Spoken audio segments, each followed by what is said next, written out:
अस्सलाम वालेकुम। प्रोग्राम खबर के एक और एपिसोड के साथ मैं हूं आपकी मेज़बान समीन नवाज। अपने आज के इस प्रोग्राम में हम बात करेंगे सिंध के उन इलाकों में जो कच्चे के इलाकों के नाम से मशहूर हैं और वहां पर अरसा दराज से डाकुओं का राज है। इन डाकुओं को ख़त्म करने के लिए गो के अब तक सिंध हुकूमत की, सिंध पुलिस की जो हिकमत अमली है वो कोई खातिर ख्वाह नताइज नहीं दे सकी है, लेकिन उसमें किसी हद तक कामयाबी मिलती हुई ज़रूर नज़र आ रही है। आज भी इसी मज़ीद ऑपरेशन को बेहतर बनाने के लिए वहाँ पर मौजूद डाकू राज के खात्मे के लिए IG सिंध की ज़ेर सदारत नए इक़दाम का ऐलान किया गया है। कुछ नए फैसले किए गए हैं। एक बड़े पैमाने पर एक्शन वहाँ पर जो है वो किया जाएगा इन डाकुओं के खात्मे के लिए, और उस इलाके को जराइम से पाक करने के लिए क्या हिकमत अमली जो इख्तियार की गई है, हमें उसके नताइज नज़र आ सकेंगे। इस पर कुछ बातचीत करेंगे। साथ साथ बात करेंगे सिंध असम्बली में आप पास होने वाले आज उस नए इक़दाम के हवाले से कि जो ज़रूरी टैक्स के नाम से ये कहा गया है कि सिंध एग्रीकल्चर टैक्स बिल की जो मंजूरी दी गई है, इसके निफाज से क्या हमें इसके नताइज मिलते हुए नज़र आएंगे, क्योंकि अब तक ये गुमान किया जाता था और ये सोचा जाता था या अज्यूम किया जाता था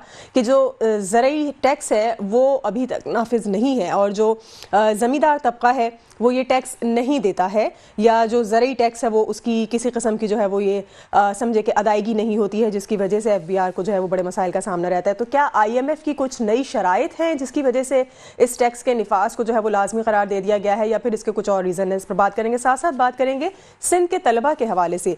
APMSO के ज़ेर एहतमाम आज एक प्रेस कॉन्फ्रेंस का एहतमाम किया गया और उसमें कहा गया है कि सिंध हुकूमत कराची के जामियात के साथ जो इम्तियाजी सलूक है उसको ख़त्म किया जाए और सिंध के तलबा के जो हुकूक हैं उनको बहाल किया जाए और उन हुकूक के लिए बाकायदा तौर पर एक कमेटी भी जो है वो तश्कील दी जाए। इनके मुतालबात किस हद तक हम मुकम्मल होते हुए देखेंगे या किस तरह इस पर अमल दरामद यकीनी बनाया जा सकेगा, इस पर कुछ बातचीत करेंगे। APMSO हमारे साथ नुमाइंदगी मौजूद होगी। इसके अलावा बात करेंगे डिजिटल डकैती केस का जो एक मामला था, और दिसंबर के महीने में ये केस जो है वो रिकॉर्ड किया गया था, सामने आया था, जिसमें डिजिटल करेंसी की जो है वो शॉर्ट टर्म किडनैपिंग के ज़रिए ट्रांसफ़र की गई थी जबरन, और अब एक और अहम मरकज़ी किरदार अली रज़ा के नाम से आज उसकी गिरफ्तारी अमल में लाई गई है। तो किस हद तक पेशरफ्त हो सकी है इस केस में और अब तक की क्या इन्वेस्टिगेशन सामने आई है, जो इदारे हैं FIA और दीगर तमाम तर तफ्तीशी, उनकी क्या परफॉर्मेंस है, इस पर भी हम कुछ बातचीत करेंगे। लेकिन सबसे पहले बात करेंगे कराची के हवाले से जो बात हो रही है कच्चे के महाज के ऑपरेशन की, इस पर कुछ गुफ्तगू करेंगे कि जो सिंध पुलिस ने बड़े ऑपरेशन का फैसला किया है, ये माजी में किए जाने वाले ऑपरेशन से किस हद तक मुख्तलिफ होगा और इसके किस तरह से हम असरात बरामद होते हुए देखेंगे। हमारे साथ मौजूद हैं तर्जुमान सिंध हुकूमत है, पाकिस्तान पीपल्स पार्टी के रहनुमा सुखदेव हमनानी। बहुत शुक्रिया सुखदेव, आपने वक्त दिया प्रोग्राम के लिए। ये बता दीजिए कि जिस तरह आज ये फैसले लिए गए हैं कि जी बड़े ऑपरेशन का फैसला किया गया है, या फिर जो जदीद तमाम तर टेक्नोलॉजी है उसको बरूए कार लाते हुए जो कच्चे के इलाके में डाकू राज है उसका खात्मा किया जाएगा, क्या कुछ मुख्तलिफ है माजी में किए जाने वाले फैसलों से आज का ये फैसला? अस्सलाम वालेकुम जी। सबसे पहले इशू ये कि ये डाकुओं के अगेंस्ट जो वॉरफेयर आप कह लें रियासत का, सिंध और पंजाब में स्पेशली सिंध में, वो अभी से नहीं काफी सालों से चल रहा है। तो उसमें टाइम एंड अगेन जब हम ऑपरेशन करते हैं कच्चे के इलाके में, तो उनके रिएक्शन में वो लोग ऐसी वेव्स आती है कि बाहर पक्के के इलाके में आके जराइम करना शुरू कर देते हैं। तो पिछले 2 सालों में 3 सालों में सिंध गवर्नमेंट ने, हुकूमत ने बड़ी कामयाबी हासिल की है इन डाकुओं के खिलाफ, जिसमें हमने 103 से ज्यादा डाकुओं को जो है कत्ल किया है और मोर देन 170 डाकू जो हैं उनको हमने एंजॉय किया है 2023 जनवरी से लेकर दिसंबर 2024 तक की बात कर रहा हूँ। और उसके अलावा कोई 906 ऑलमोस्ट हमारे एनकाउंटर्स हो चुके हैं। तो जाहिर सी बात है जब हम उनके जो है कच्चे के इलाकों में जो रिमोट एरियाज वहाँ जाते हैं उनको हंट करते हैं, तो वो अपना रिएक्शन देने के लिए, क्योंकि ये एक एसिमेट्रिक वॉरफेयर है। एसिमेट्रिक वॉरफेयर से मुराद क्या है कि क्योंकि हमारे पास ये ऑर्गेनाइज्ड फोर्स है और वो लोग ऑर्गेनाइज नहीं है, वो चंद हैंडफुल ऑफ डाकू हैं कुछ 100 की तादाद में, तो वो ऐसे इकदाम लेते हैं बाहर रोडों पे आके जैसे खौफ फैले, जैसे रोड पे आके ओपन फायरिंग कर ली या किसी को किडनैप करके चले गए, जैसे कोई मीडिया न्यूज बन जाए या कुछ ऐसी कोई वीडियोस रिलीज कर लेंगे या सोशल मीडिया पे किसी को टॉर्चर करते हुए जैसे खौफ व हरासा फैले, तो इस तरह को रिएक्शन देते हैं। तो अभी इशू ये हुआ है पिछले 2-3 महीनों से जब से हमने अपनी कार्रवाइयों को और इंटेंसिफाई किया है, क्योंकि जाहिर सी बात है जो हमारी जंग है डाकुओं के खिलाफ, जो नॉन स्टेट एक्टर्स हैं, इसमें हमारे काफी नौजवान वो भी शहीद हुए हैं सिंध पुलिस के। तो उसके रिएक्शन में इन्होंने कुछ जो स्पेसिफिक इलाके हैं, शिकारपुर कुछ हो गया, गोटकी और सखर के इलाके, वहाँ पे इन्होंने बाहर आके दोबारा जो है वो खौफ व हरास फैलाने की कोशिश की सिंध गवर्नमेंट के ऑपरेशन के जो है रिएक्शन में। तो उसके अगेंस्ट जो है हमने रिन्यूड दोबारा वो ऑपरेशन लॉन्च करा, जिसपे दोनों इलाके फोकस होंगे, कच्चे के भी पक्के के भी।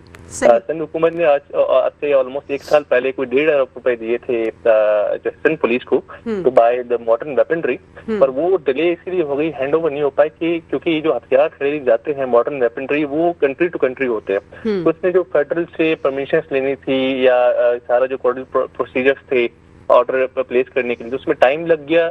जो वफाकी हुकूमत को हमने जो है ऑर्डर प्लेस किया था, तो इंशाल्लाह वो भी जल्द सिंध हुकूमत को हैंड ओवर होने वाले हैं। जो भी मॉडर्न वेपनरी है उससे एक सिंध पुलिस को एक एज मिल जाएगा ओवर दी डाकू, क्योंकि पहले जो हमारा एज होता था इन डाकुओं के ऊपर हथियारों का, जो हमारे पास मॉडर्न वेपनरी होती थी, मसला ये हुआ जब से अफगानिस्तान का इशू हुआ, तालिबान की गवर्नमेंट का आपने देखा, तो एक हमारी वफात से पहले भी ये गिला रहा है, अभी भी है, जो नेटो के हथियार थे वहाँ अफगानिस्तान में, वो पाकिस्तान में स्मगल होना शुरू हो गया। कच्चे का जो इलाका है सिंध और पंजाब का स्पेशली बॉर्डर, वहाँ पे आप तयन नहीं कर सकते वो सिंध का इलाका है या पंजाब का कुछ ऐसे स्पेसिफिक एरिया है, तो वहाँ पे हथियार अक्सर स्मगल होकर आ जाते हैं, जिसकी वजह से एक आरजी एज मिल गया इन डाकुओं को सिंध पुलिस के ऊपर। आप देखते हैं उनके पास LNG जैसी बंदूकें आ गई, anti rocket anti aircraft guns आ गई, तो जदीद तर्ज का असलहा उनके पास मौजूद है, जो यकीनन अभी तक सिंध पुलिस के पास थोड़ा सा उनको कुछ 1 आधा महीना एक्स्ट्रा वो एज मिल गया, जिसकी वजह से हमारे जो टेक्निकल एज होता था APCs का या बुलेट प्रूफ गाड़ियां जो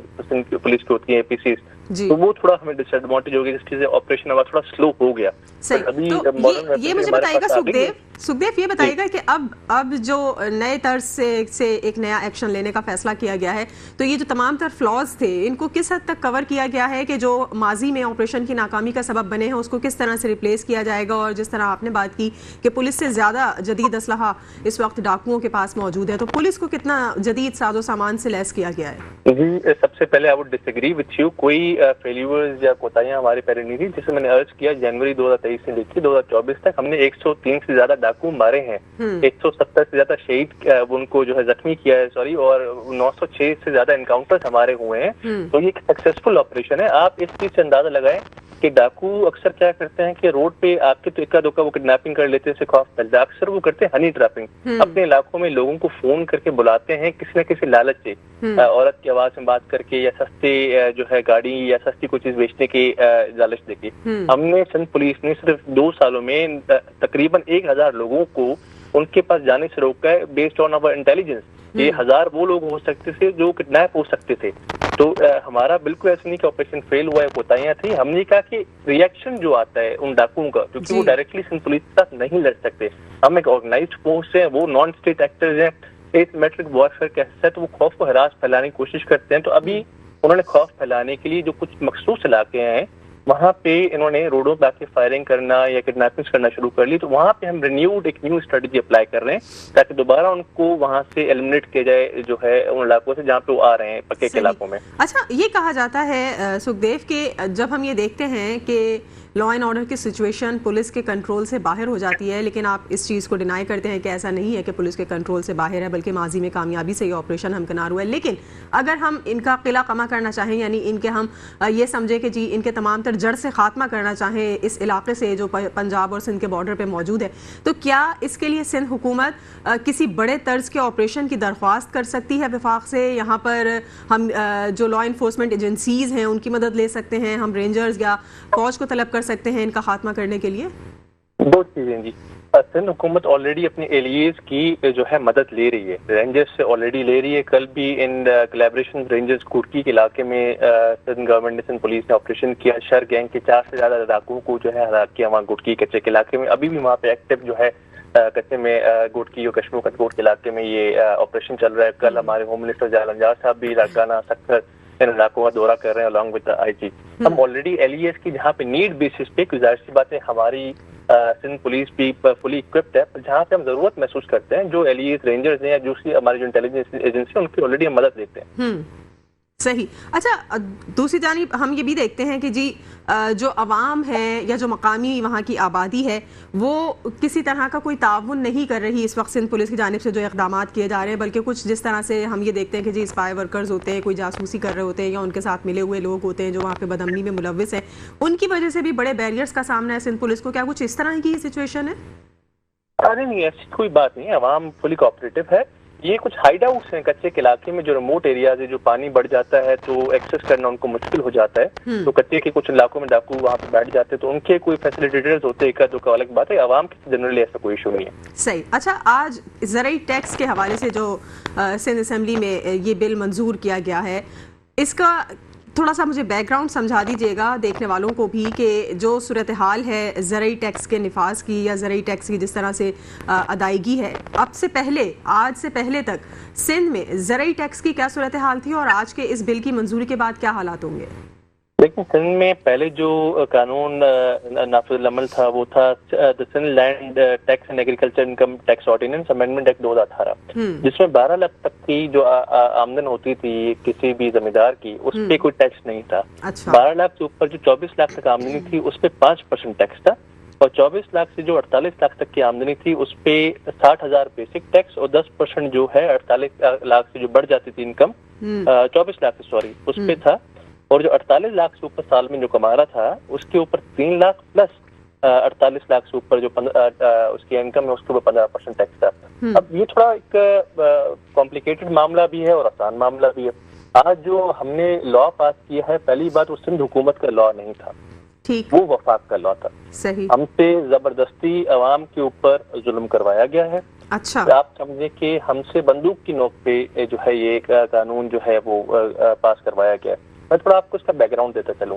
जब वफाकी हुकूमत बनी नून लीग की, IMF से जब बात हुई थी वफाकी हुकूमत की, तो वफाकी हुकूमत की कोई जिम्मेदारी होती है नेशनल इकॉनमी को या IMF से बात करना, तो वफाकी हुकूमत ने IMF के साथ ये कमिट कर लिया IMF की कंडीशन पे कि वो जो है जो एक्सटेंडेड फंड फैसिलिटी मिलेगी पाकिस्तान को $7 बिलियन की, जिसकी बेसिस पे हमारा ये वफाकी बजट भी बना था लास्ट का, जो वफाकी हुकूमत ने बनाया, कि जो एग्रीकल्चर है उनको उसका टैक्स बढ़ा के जो दूसरे सेक्टर्स के ऊपर टैक्स लगे हुए हैं, जो इनकम टैक्स आम बंदी के ऊपर लगा हुआ है 45% तक, उसके साथ हार्मोनाइज किया जाएगा थ्रू आउट द कंट्री। अब इसमें मसला ये कि 18वीं तरमीम के बाद और 18वीं तरमीम से पहले भी और बाद भी जो ये एग्रीकल्चर टैक्स है ये शुरू से सूबाई जो है मामला रहा है, प्रोविंशियल डोमेन रहा है। वफाक ने यूनिलैटरली बगैर सूबों को साथ लिए ये कमिट कर दिया IMF के साथ कि आप हमें बेल आउट पैकेज पे हम आपकी कंडीशन मान रहे हैं कि हम जो है एग्रीकल्चर टैक्स लगाएंगे चारों सूबों में। वफाक ने जब बात कर ली, बजट भी ले आया, तब हमने रेजिस्ट किया, सिंध ने भी रेजिस्ट किया, दूसरे सूबों ने भी रेजिस्ट किया। तब फिर वफाक ने जो एक बड़ी गैर मुनासिब बात की और जो अनरीजनेबल वो था कि NFC को छेड़ने की बात की, जो नेशनल फाइनेंस कमीशन है हमारा, जिसके तहत सूबाई मुख्तारी को माशी तौर पे प्रोटेक्ट किया जाता है। उस बात से आपने देखा जून जुलाई में बिलावल साहब ने बहुत रिएक्शन दिया था, काफी मीडिया कॉन्फ्रेंसेस भी हुई थी। फिर ये चीज हमारे ऊपर ये नाफिद की गई कि अगर आप जो एग्रीकल्चर टैक्स है इसको नहीं नाफिद करेंगे, जो वफाक ने किया था अपना एग्रीकल्चर टैक्स, ये फेडरल इनकम एंड जो थी कोऑपरेटिव इनकम टैक्स रिजीम थी जो बजट में भी हुई, 45% तक जो मैक्सिमम टैक्स ले गए, तो जी IMF जो है आपको नहीं देगा वैसे। तो जो चारों सूबे थे वो जब आपस में साथ मिलकर बैठे, तीनों सूबों ने क्योंकि एग्रीमेंट किया, एक नेशनल फिस्कल पैक्ट बना कि जी आप NFC को ना छेड़े ताकि सूबाई खुद मुख्तारी को वो ना हो। हम ये कमिट करते हैं चारों सूबे कि हम आगे चल के एग्रीकल्चर टैक्सेस को बढ़ाएंगे। सही। ये बात वहां पे खत्म हो गई। उसके बाद हमें एक डेडलाइन दी गई अक्टूबर 2024 की, IMF कह रहा है कि आप नहीं करेंगे तो हम आपको बेल आउट नहीं देंगे। सिंध ने कहा ऐसे नहीं हो सकता, सिंध ने इस चीज को रेजिस्ट किया कि पहले दूसरे सूबे ये टैक्स को नाफिज करें, जो इम्प्लीमेंट करें, उसके बाद सिंध में तब होगा जब इसको प्रॉपर डायलॉग के थ्रू डेलिब्रेशंस इन असेंबली में फ्लोर ऑफ द हाउस पे डिबेट किया जाएगा, स्टैंडिंग कमेटीज में लिया जाएगा, अपने लोगों से डिस्कस किया जाएगा। तो जब KP और पंजाब में ये लॉ पास हो गया, तो सिंध ने दोनों जगहों पे जो है इसको रेजिस्ट किया कि हमारी शुरू से एक चीज थी कि ये बहुत बड़ा जंप है, ये बड़ी इलॉजिकल बात है कि किसी एक सेक्टर से अगर कम टैक्स आ रहा है तो उसके ऊपर और टैक्स लगाया जाए। हमारा ये कहना था कि जितना टैक्स वहाँ पे इम्पोज्ड है उसको हम कलेक्ट कर लें, वही हमारे लिए काफी है, जो 15% तक मैंने आपको बताया मैक्सिमम। वफाक ने इस चीज पे एग्री नहीं किया और IMF की कंडीशन हमारे ऊपर रख दी। हम इसको अक्टूबर से रजिस्ट करते आ रहे थे, KP और पंजाब ने इसको लॉ पास कर लिया। अभी 3 दिन पहले हमें ये बताया गया, 4 दिन पहले IMF ने बोल दिया है हम आपके पास नहीं आएंगे, आपको दूसरी किस्त नहीं देंगे जब तक सिंध जो है ये लॉ पास नहीं करेगा। हमें वफाक की तरफ से बताया गया कि जो भी कर्जे लिए हुए हैं वफाक ने एशियन डेवलपमेंट बैंक से, वर्ल्ड बैंक से या UAE से या जो भी हमारे दूसरे दोस्त मुल्क हैं उनसे, उन सब की वो गारंटी जो ली हुई है या उन सब का बेस है वो IMF है। अगर IMF हमें किस्त नहीं देगा तो सॉवरेन हम गारंटीज पे डिफॉल्ट कर जाएंगे, तो मुल्क डिफॉल्ट कर जाएगा। सारे दूसरे जो दोस्त ममालिक हैं या इंस्टीट्यूशन फेडरल वो अपने कर्जे भी वापस ले लेंगे। अब आप इसको 3 से 4 दिन में नाफिज कर दें कानून को, वरना जो है मुल्क डिफॉल्ट कर रहे हैं। तो हमारे ऊपर बंदूक रखी गई कि इसको अभी इम्प्लीमेंट करें। तो लेकिन सुखदेव, ये इस शोबे का ज़राई मुल्क है पाकिस्तान और ज़राअत का एक बड़ा हिस्सा है इकोनॉमी में पाकिस्तान की, इस पे टैक्स का निफाज क्यों किसानों के लिए जो है वो नुकसानदेह तस्वुर किया जाता है? देखो जी, ये जो अभी टैक्स आया है, पहले तो इस पे हमें एक चीज समझने की बात है, ये हारियों या किसानों के ऊपर या फार्मर्स के ऊपर टैक्स नहीं है। ये जो है जो बिग लैंड ऑनर्स हैं या जो जमीन पजेस करते हैं या जिनकी ज्यादा आमदन है, जो बड़े जमींदार हैं, उनके ऊपर है। कलेक्शन के इश्यूज हैं, ज़राअत के टैक्स कलेक्शन के इश्यूज हैं थ्रू आउट द प्रोविंस है, पंजाब में भी है, KP में भी है, सिंध में भी, बलूचिस्तान में। हम इस चीज पे काम कर सकते थे जिस पे सिंध गवर्नमेंट बार बार कह भी रही थी, आए जो ऑलरेडी कलेक्शन के इश्यूज हैं उनको एड्रेस करते हैं, अपने टैक्स कलेक्शन बढ़ाते हैं। और वफाक ने यूनिलैटरली कितना डिक्टेटोरियल जो है एटीट्यूड अडॉप्ट किया और डिक्टेटोरियल तर्ज अमल पे जो है हमारे को बंदूक रख के बोला गया आप 3 दिन में नहीं कर रहे तो मुल्क डिफॉल्ट कर रहे हैं। तो हमने एक चीज की ठीक है, हम आपके प्रेशर में आके, और क्योंकि हम ब्लेम नहीं उठाना चाहते कि सिंध जो है इस चीज का जिम्मेदार है पाकिस्तान को डिफॉल्ट कराने का, हम अभी इस चीज को, इस कानून को अमल में ले तो आते हैं, बट अगर ये हमारे एग्रीकल्चर सेक्टर को डैमेज करेगा तो हम इसको रिवाइज करेंगे। अभी आप ठीक है IMF अपनी कंडीशंस पूरी कर ले हमारे ऊपर, ताकि ब्लेम ना आए कि हमने मुल्क को डिफॉल्ट करवाया है, पर हम इसको रिवाइज करेंगे। सही। अच्छा, सिंध हुकूमत इस वक्त जिस तरह से इस बिल की मंजूरी में कामयाब हुई है, इसमें अपोजिशन ने आज बिल की हिमायत भी की है, लेकिन साथ साथ कुछ तहफ़्फ़ुज़ात का भी इजहार किया है। अपोजिशन के क्या तहफ़्फ़ुज़ात हैं? देखिए, अपोजिशन का तो मेन तहफ़्फ़ुज़ ये था कि इसको आप जो है डिबेट में नहीं लाए और जो है डिस्कस नहीं किया। हम भी काफी तक उससे एग्री करते कि हमें टाइम ही नहीं दिया गया। अच्छा। हमें हमारे ऊपर जो बंदूक रखी गई कि जी अभी इसको 2 दिन में आप करें, तो हमारे ऊपर जो है वो हमें टाइम दिया ही नहीं गया। और अपोजिशन ने तो ये कहा था हमारी 40 साल से डिमांड है कि जी ज़राअत के ऊपर टैक्स लगाया जाओ। हमने तो इस बात पे उनसे नाराजगी का इज़हार किया कि आपकी 40 साल से डिमांड है, फिर तो आपको पता ही नहीं है कि ज़राअत का मसला क्या है पाकिस्तान में। हम दोबारा ये कह रहे हैं कि कलेक्शन, टैक्स कलेक्शन के इश्यूज हैं, टैक्स और इम्पोज करने की जरूरत नहीं थी। ये बड़ा ही जो है गैर मुनासिब अमल है। सही। अच्छा, जिस तरह आपने कहा कि जी बंदूक के जोर पे ये बिल मंजूर करवाया गया है, तो क्या सिंध की मईशत पे इस बिल की मंजूरी से या इसके निफाज से कोई मनफी असरात मरतब होंगे? इससे तो फायदा ही होगा ना सिंध की इकोनॉमी का। इसमें लेकिन 2 पहलू हैं। पहले तो CM साहब ने कहा हमारी भी स्टेटेड पोजीशन है कि ज़राअत से जो हम टैक्स कलेक्ट करेंगे as per the new law, वो हम 100% अपने फार्मर्स, अपने हारीज की रिहेबिलिटेशन, अपलिफ्टमेंट और उनको सब्सिडाइज करने के लिए, उनको इकोनॉमिकल तौर पे उनको और एम्पावर करने के लिए यूज करेंगे, पहली बात।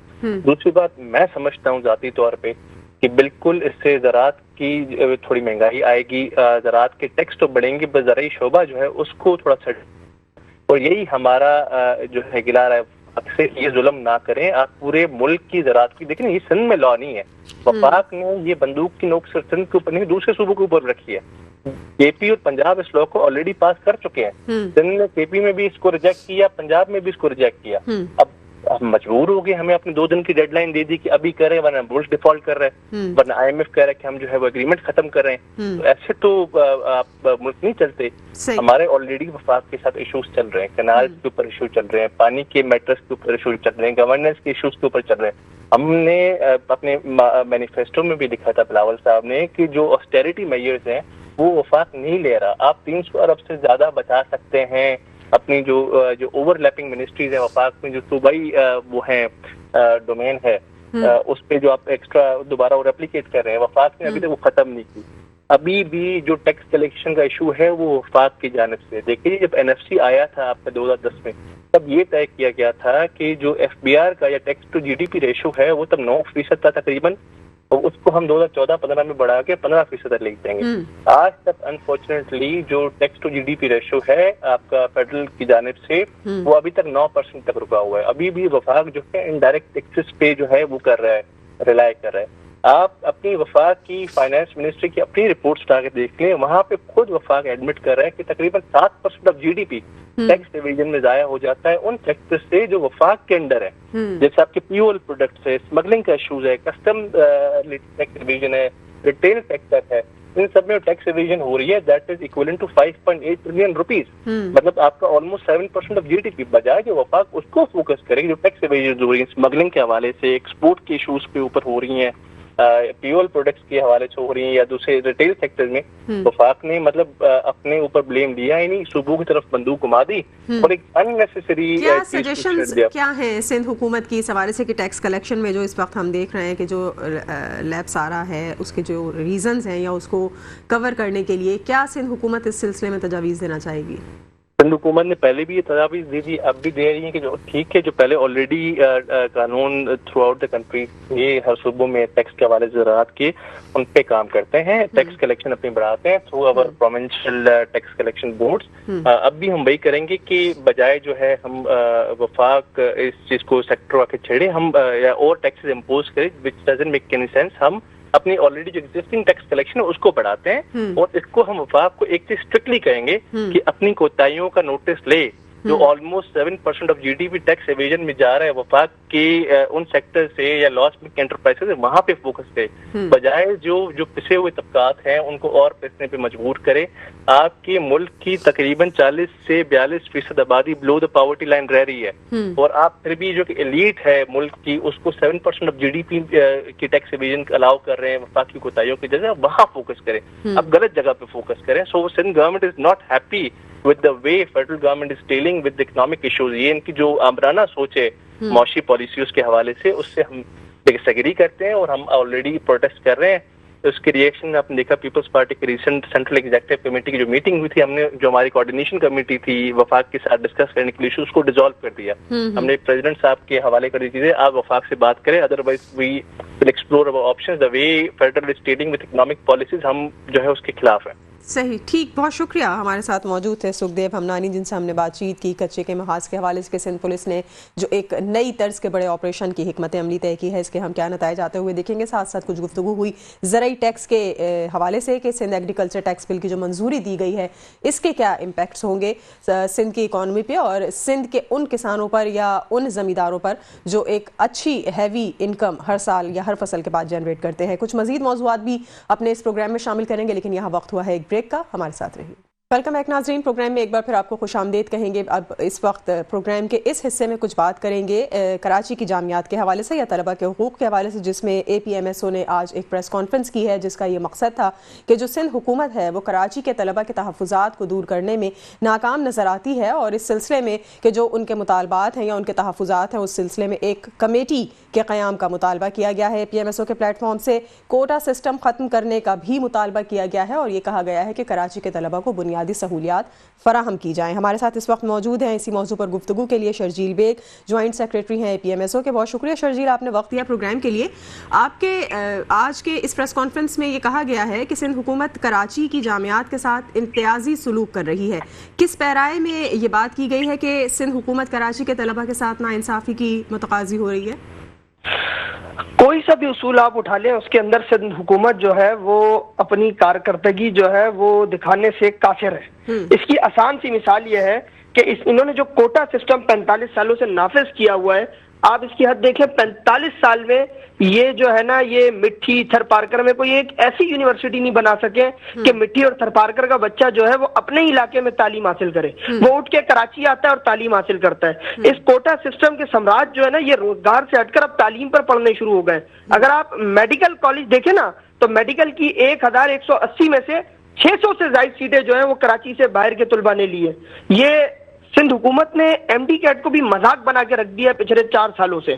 कभी पेपर लीक हो जाता है, कभी जो है वो पेपर के अंदर सवाल गलत हो जाते हैं। पिछले 4 सालों से हम प्रेस क्लब के बाहर रोना रो रहे हैं और बारहा एक चीज दोहरा रहे हैं कि जी देख ले इस मसले को, देख ले। यहाँ तक के पेपर में जो सवाल गलत है उनकी भी निशानदही कर रहे हैं कि जी ये मसला है, इसको देख ले। और अभी एक नई चीज ले आए कि जी हम ब्यूरोक्रेसी वीसी लाएंगे।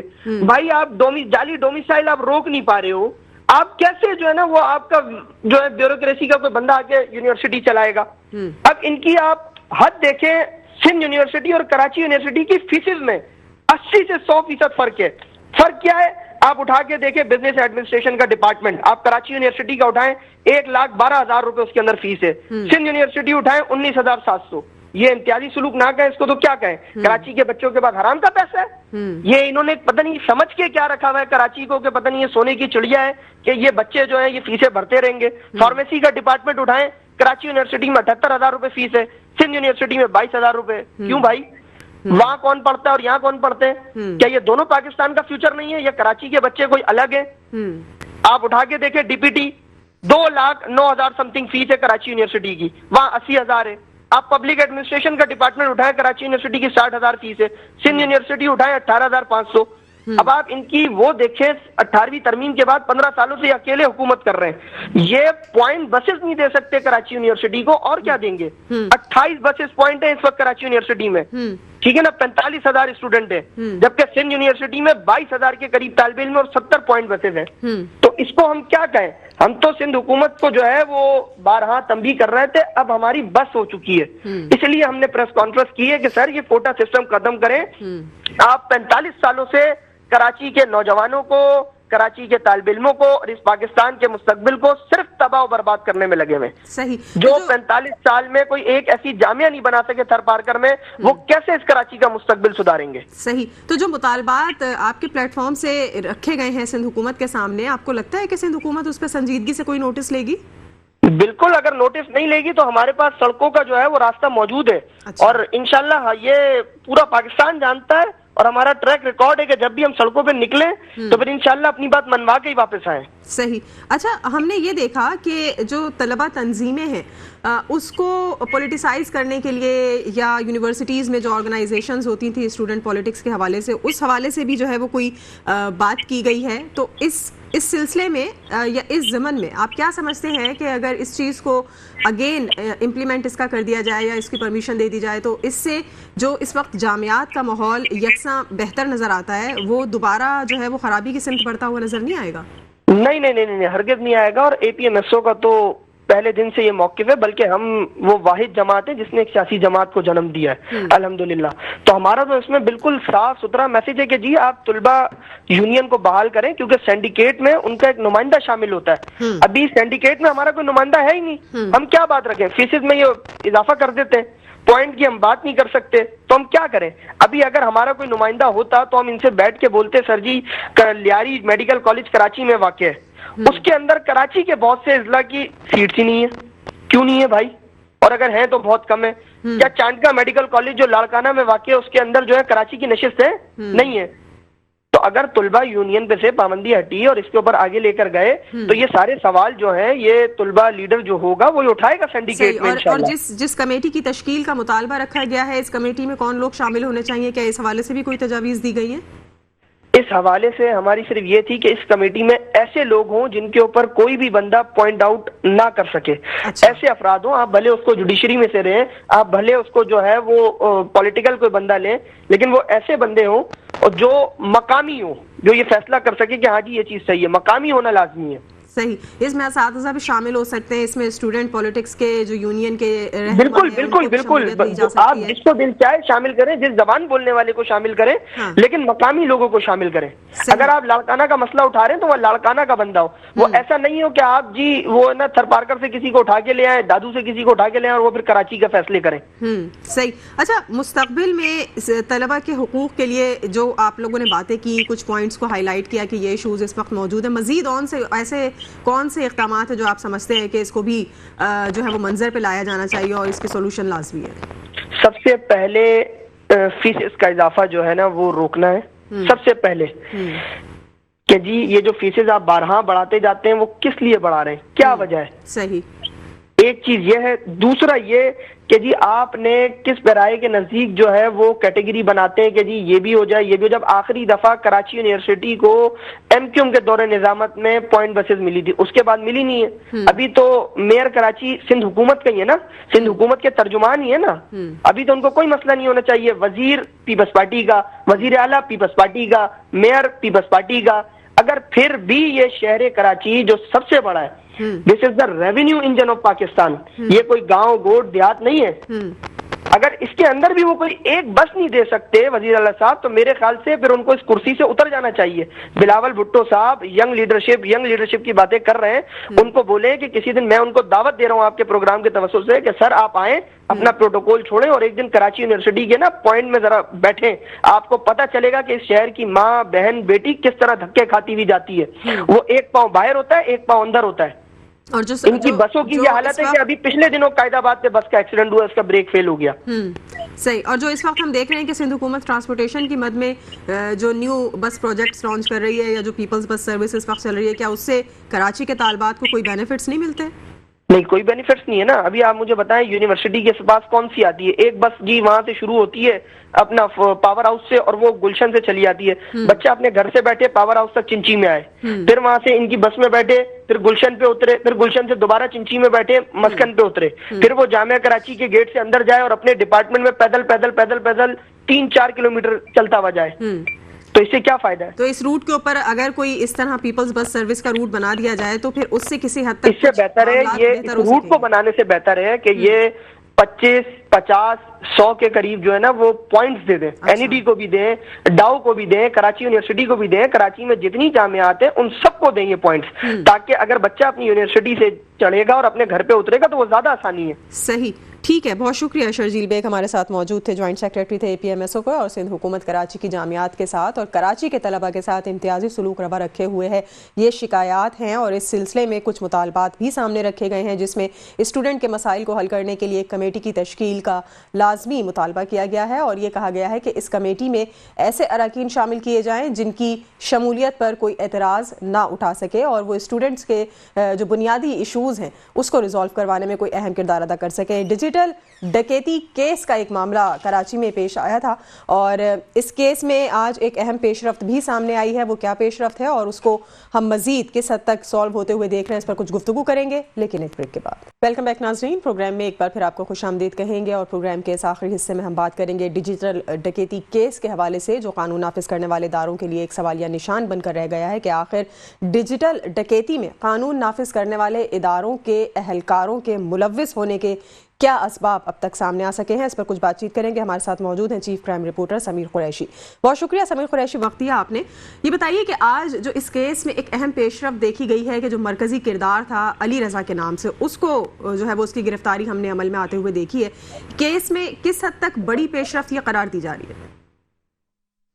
देखिए, मैं आपको ये बताऊं कि ये 25 दिसंबर जो है ना, 25 दिसंबर को ये एक साले रमा का एक बहुत बड़ा वाकया हुआ था और इस वाकये के अंदर ये हुआ था कि क्रिप्टो करेंसी के केस के अंदर मुलविस जो है वो कारोबार करता था, वो अरसलान नाम था उसका, और अरसलान को जो है वो पुलिस की जो है मोबाइलों ने हिरासत में लिया था और उसके बाद जो है उसे सदर पासपोर्ट ऑफिस के पास लाए थे। उनके पास मोबाइल वॉलेट था, मोबाइल वॉलेट में से 3,40,000 जो डॉलर थे वो ट्रांसफर किए थे, जो पाकिस्तानी 10 से 12 करोड़ रुपया बनता है। और उसके बाद उसे मज़ार कायद के बाद छोड़ के चले गए थे।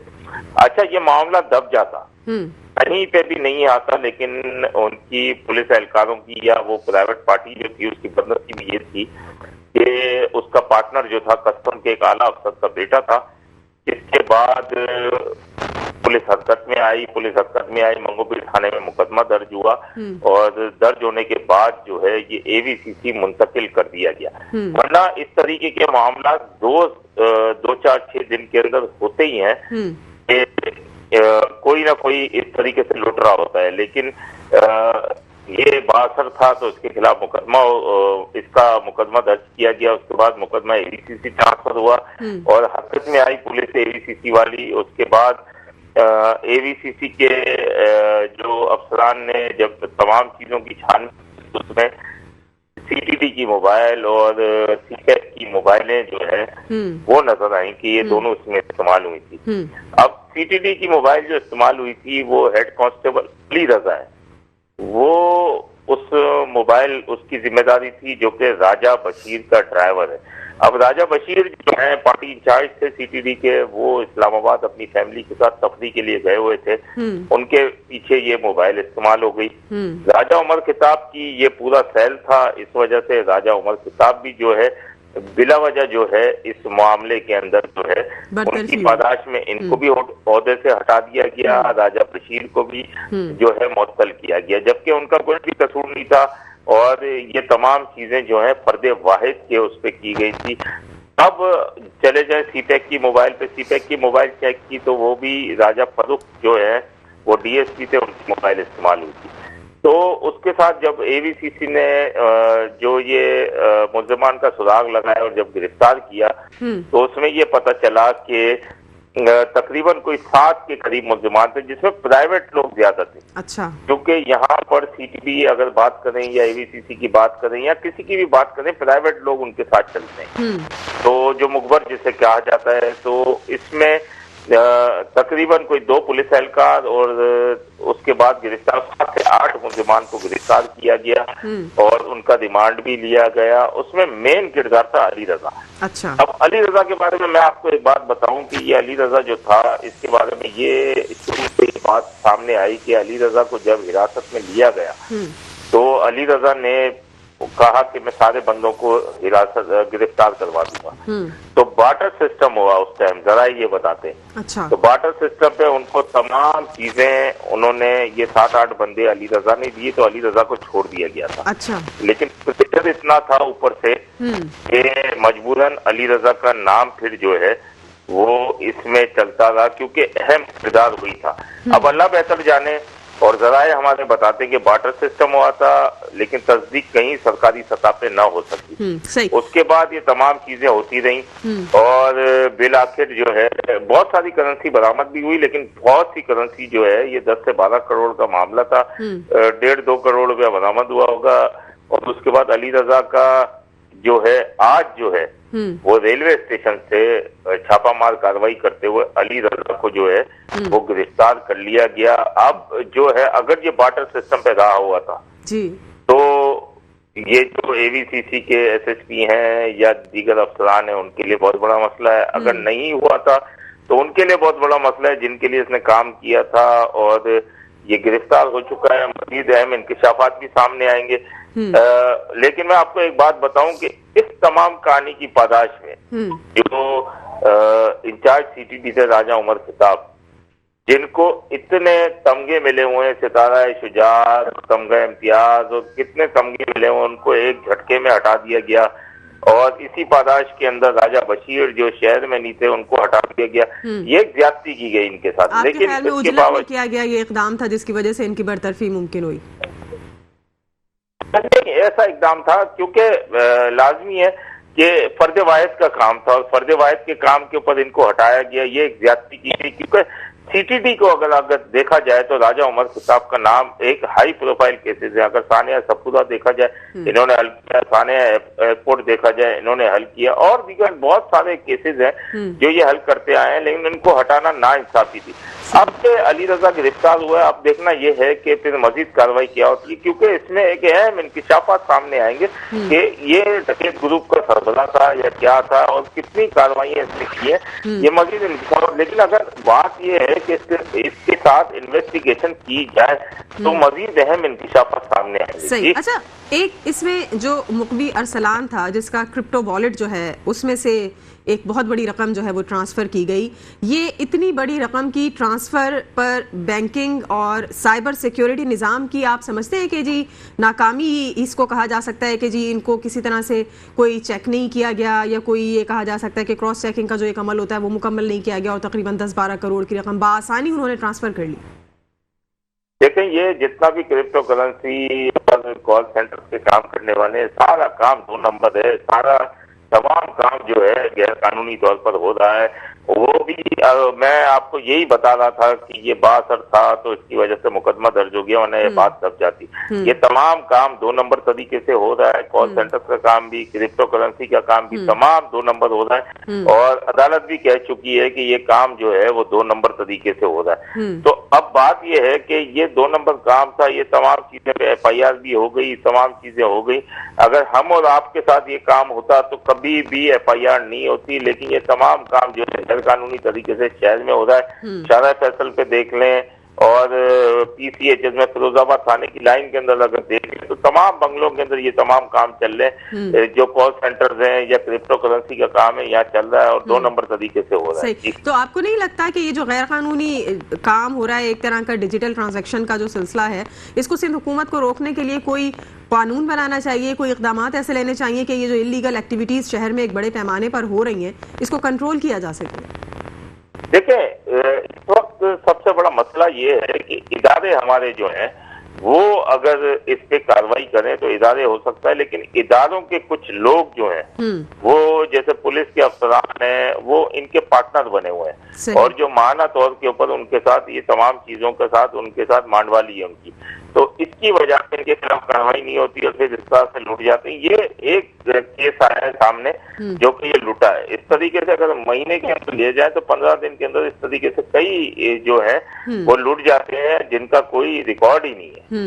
सही, ठीक, बहुत शुक्रिया। समीर कुरैशी हमारे साथ मौजूद थे, चीफ क्राइम रिपोर्टर। और डिजिटल डकैती केस में जो आज अली रज़ा की गिरफ्तारी के बाद एक बड़ा इसको अहम मोड़ करार दिया जा रहा है, अहम पेशरफ्त इसको करार दी जा रही है, क्योंकि इससे अब जो मज़ीद तफ्तीश होगी और जो इसके इंकशाफात सामने आएंगे तो यकीनन उन लोगों तक पहुँचा जा सकेगा जिनकी सरपरस्ती में ये तमाम तर काम हो रहा है, चाहे उसमें कुछ इदारों के लोग मौजूद हों या कुछ आला हुक्काम मौजूद हों जिनकी सरपरस्ती में या जिनकी सरपरस्ती में नहीं भी हो रहा था, तो को किस तरह से लाइल्म रखते हुए इदारों को जो है वो इस्तेमाल किया गया है, या जिस तरह बताया जा रहा है कि CTD और CPEC की मोबाइल्स इसमें यूज़ हुई हैं, तो यकीनन ये कानून नाफिज करने वाले इदारों की लाइल्मी पर एक बड़ा सवालिया निशान है कि आपका महकमा इस्तेमाल हो जाता है और आपको पता नहीं होता। और सबसे बड़ी जो इसमें हम देखते हैं कि नाकामी नज़र आती है वो सिंध हुकूमत की, कि शहर में बड़े पैमाने पर इलीगल एक्टिविटीज़ हो रही हैं, लेकिन इसको कंट्रोल करने के लिए या इसकी जो है वो चेक एंड बैलेंस के लिए किसी किस्म का कोई अब तक स्टेप नहीं लिया जा सका है। आज के इस प्रोग्राम के लिए इतना ही। कल कुछ और मौज़ूआत के साथ हाजिर होंगे।